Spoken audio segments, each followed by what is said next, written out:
What's up, everybody? Eric here, hanging out on this Friday afternoon. I hope everybody's having a really good Friday. I hope you got some big plans for the weekend. The weather's really nice here today, so I have the windows cracked. My cats are all over the place, so you might see a cat appearance at some point during this video. If you do, I'll hold them up and you can say hi and take screenshots, I guess.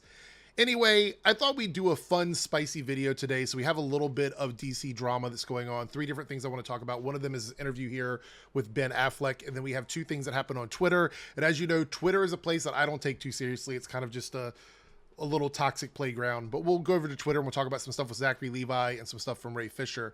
But first, we have this pretty substantial interview with Ben Affleck that actually talks a bit about his time with DC and Warner Brothers. And so, yeah, it's a pretty cool interview. Let's scroll down here and read some of it. So it goes, Ben Affleck on air, new CEO gig, and those memes, I am who I am. I'm not going to read all this, but the link to this article will be in the info box. So if you want to go read all this stuff, you can. All this stuff yourself, you can. Let's talk about the stuff related to DC and Warner Brothers. Come on, here we go. All right. It goes, you're launching this company at a time when the movie business is changing. And he goes, when The Way Back came out, I knew. It came out on the weekend. They shut down theaters with COVID, but that's not an excuse because I knew it was coming out, just the tracking. I was like, okay, here's a movie about a guy, son dies, gets divorced, alcoholic.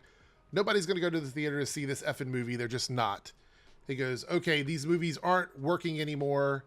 And these are the ones I like. So he's talking about like the kind of content that he personally likes and the fact that he just did not want, the movie theaters weren't like responding to that kind of content.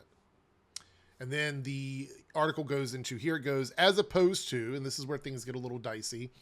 And he says, the Justice League experience. The fact that those stories became somewhat repetitive to me and less interesting. Yeah, I did finally figure out how to play the character, Batman. I nailed it in The Flash. For the 5 minutes I'm there. It's really great. So that's kind of sad to know he's only going to be in that movie for about 5 minutes. I'm wondering if that was just how it felt to him, if it's a little hyperbolic, or if he actually means like just 5 minutes. He goes, a lot of it's just tone. You got to figure it out. What's your version of this person? Who is the guy that fits what you can do? I tried to fit myself into Batman. And by the way, I like a lot of stuff we did, especially the first one, BVS. So it's a little bit kind of all over the place. He talks about like the stories being repetitive, which I can't argue with them. A lot of those older classic like superhero stories are a bit repetitive, especially like the origin stories or how the characters are designed, which is why I like a lot of what we have now, in 2023. We have a lot of characters with more dimension, more depth. A lot of these characters from like the golden age were a bit one-dimensional characters that it got expanded on over the years. And everybody keeps saying, let's go back to those original characters. Those original characters were very bare bones. There wasn't a lot there in the early days, and they sort of expanded as time went on. So I get what he's saying about it being repetitive. And especially when it comes to movies, everybody sort of wants to put out what they think the crowds want. And so I get that part.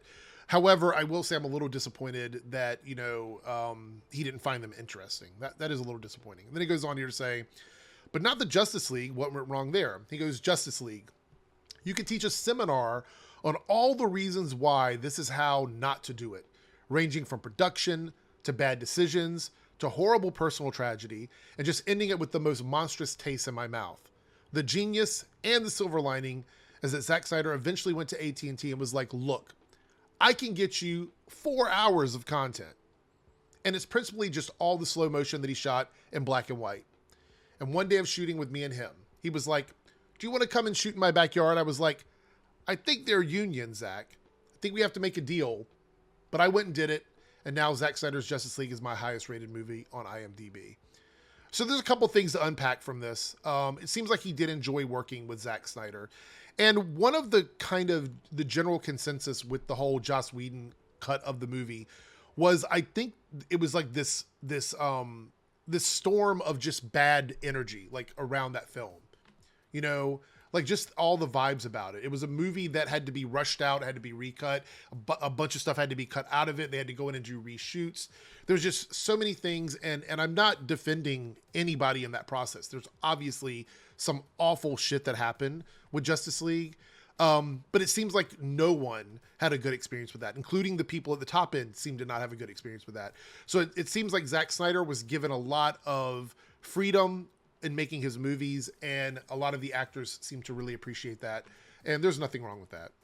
Then he goes on here to say, isn't that because Zack Snyder fans are so intense online? He goes, say what you want. It's my highest rated career movie. I've never had one that went from nadir to pinnacle. Retroactively, it's a hit. All of a sudden, I was getting congratulated for the bomb I'm in.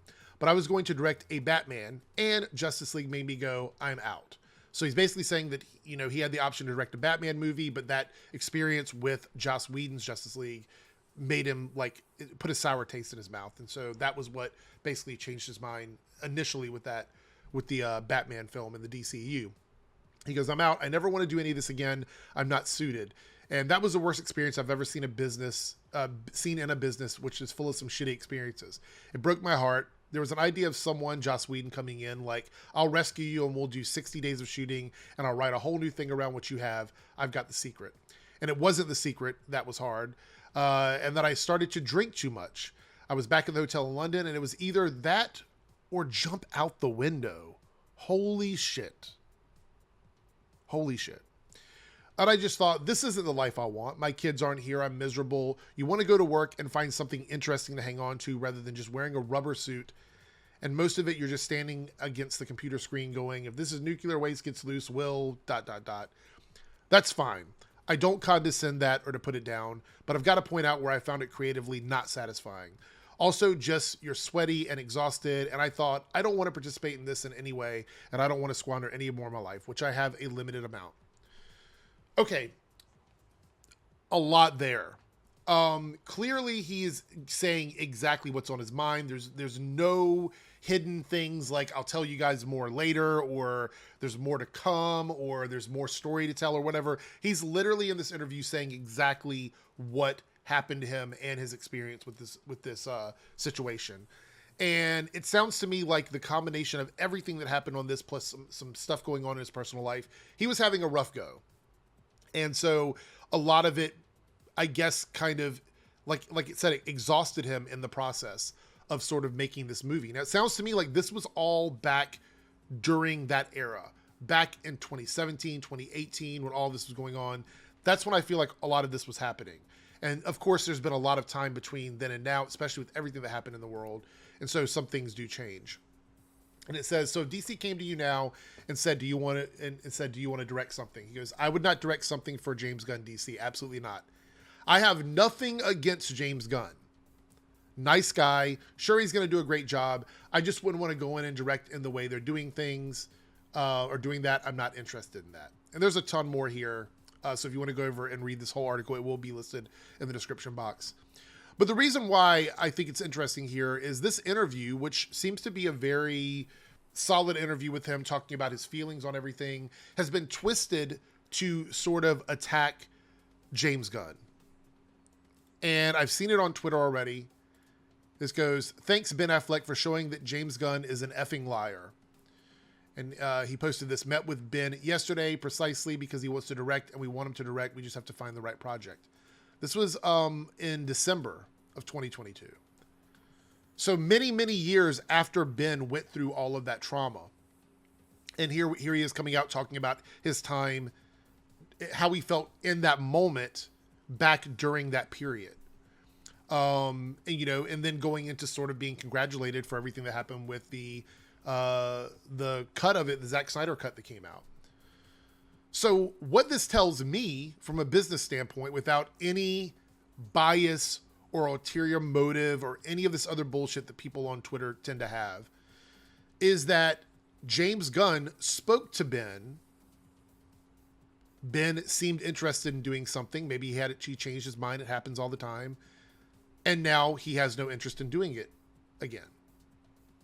That's it. That's the story. But the guys on Twitter, these folks on Twitter, want you to believe otherwise. That now, because James posted something back in December, and here it is, March, several months later, that now that Ben is saying this, all of a sudden, James is a liar, and Ben is the only one that's telling the truth here, when both stories could be true. I don't know. That's my takeaway on it. All right, but I want to know your thoughts and opinions on this. Again, you can read the whole article in the description box. Let me know which side of the argument you fall on here. Are you like Team Ben? Are you Team James? Are you like me? You're like both stories could be true. I feel bad that anybody has to go through this stuff. Whenever we hear something about people coming out, actors and people involved with these movies coming out and saying that they had a rough time, it's always, to me, not an experience you want for anyone that works in the industry. The next thing I want to talk about is this here. This video that came out that I saw initially was Zachary Levi, where it says, "I swear every time I see this dude at a convention, he's on a live or he's losing his effing mind." It's an 11-second clip, and it says, "A fan asked Zachary Levi if he'd win a fight with The Rock.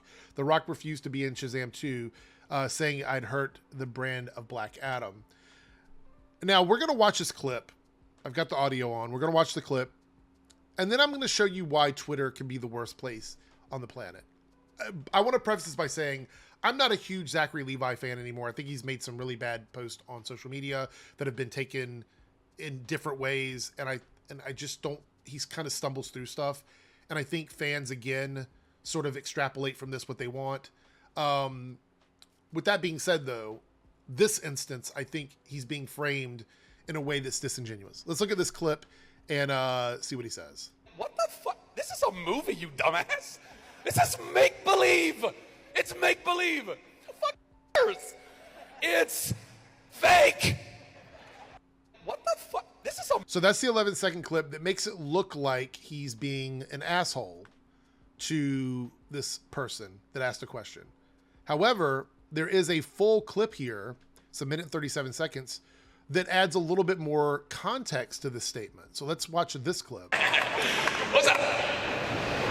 So obviously you play Shazam, and I do? Yes, and The Rock is playing your arch nemesis. He is? Black Adam. Come on, what? Do you think you could beat The Rock in a fight? This is one of the funny... What's your name? Jake. Jake, Zack. Pleasure to meet you. This is one of the silliest questions I ever get asked. And I'm not calling you silly. But like online particularly, there are so many, and I won't say trolls, but I won't not say trolls, people that are like, oh my God, like they'll post pictures of The Rock's workouts. Right. I've seen this. Me and be like, oh man, I've seen this happen. I'm like, what the fuck? This is a movie, you dumbass. This is make-believe. It's make-believe. Also, I find it very silly that people even equate size to strength in comic book movies. Peter Parker is a damn teenager. He's a teenager, a scrawny teenager, and he fights massive bad guys, and nobody questions it. But all of a sudden, it's like, oh, have you seen Zachary Levi? He's nowhere near the size of The Rock. I'm like, who fucking cares? It's fake. But... Okay, so the rest of it's just him answering the guy's question. But as you can see, he was talking specifically about a certain situation where he gets a lot of people, specifically trolls, who get online and try to compare his physical appearance to The Rock's physical appearance. That's what that clip was about. Then he goes on to explain how in comic books, the size of the character doesn't matter. That's also true. So he's just being a bit playful in his response. However, there are clips going around, that one 11-second clip going around, where it's made to make him look like he somehow said something really rude and nasty to fans. Always look for more context with these clips. Always look for more context. Be very careful about when something comes out, especially something heavily edited from TikTok or something like that, that you try and find the full statement. Or at least check multiple sources. I feel like that's the best thing you can do when it comes to this kinds of stuff. All right, last thing I want to talk about, this is a very brief one, is on the back of the Ben Affleck interview, the silent Ray Fisher, who hasn't said anything in a couple months now, decided to come out and, in my opinion, once again, say something with no context, really. And this is where I have an issue with this. I want to also remind everybody that I do believe something happened with Ray Fisher. I do believe that his position in Hollywood made it very difficult for him to come out and say anything during production. And I do think that something actually happened on set. All of that I believe. What I don't like is when someone that has something that happens so specific to them post a vague statement that brings into question other people who may or may not have had anything to do with it. And the reason why this is a problem is in this statement, he says, as the truth about the Justice League reshoots continue to come out, it's important to remember the former, okay, that's true, and current DC film executives that protected and supported Joss Whedon are not fit for leadership. So we're back on this shit again. David Zaslav had nothing to do with any of that stuff that happened. And I'm not a David Zaslav fan. I've been very critical of David Zaslav. But he had nothing to do with any of that. Nothing to do with it at all. We also have James Gunn, who, last time I checked, already corrected the statement that he made about Joss Whedon. But then because that tweet was deleted in a culling of a bunch of tweets, Ray Fisher attacked James Gunn again and claimed that he deleted the tweet because that means he's somehow in support of Joss Whedon again. Which has been just an awful situation. And Peter Safran, who was around during that time, had nothing to do with that film. If I look over here at the movie, at Justice League, and you scroll over here through everyone that was involved at a top level with this film. Zack Snyder, Chris Terrio, Joss Whedon, produced. We've got Charles Roven, Deborah Snyder, John Berg, Jeff Johns. None of the actors were connected. Cinematography. None of these people that are in the positions at Warner Brothers and DC right now had anything to do with that. We saw the interview with Ben Affleck. Ben spoke very specifically and said exactly what happened to him on set and how it affected him. Ray Fisher, after all this time, has not said anything more about what his initial claims were, which they were investigated, and the investigation team that he approved of, somehow he didn't approve of after the results came out. For whatever reason. They investigated, they found nothing wrong in those claims, and so now there's just some mysterious stuff that happened that he hasn't talked about. The only thing that I need from Ray Fisher at this point is a detailed situational explanation, just like what Ben gave us, that says what happened. Just tell us what happened. Like, all of that stuff that happened early on, all the initial claims, we've dealt with that. We've dealt with that. If there's anything more that needs to be said, say something. And the last thing I want to say about this Ray Fisher stuff is it's very telling to me that Ray Fisher always jumps into the ring when someone else is talking about their experience, but none of those other people have jumped in the ring when Ray's talked about them. Now, I'm not saying that is any huge revelation. It's just kind of weird. It's just a little weird to me. Anyway, that's where we're going to wrap this video up. We're coming up on 20 minutes. I hope you guys have a great weekend planned. Don't forget to join us tomorrow for the after party. It's going to be a lot of fun. We got that going on.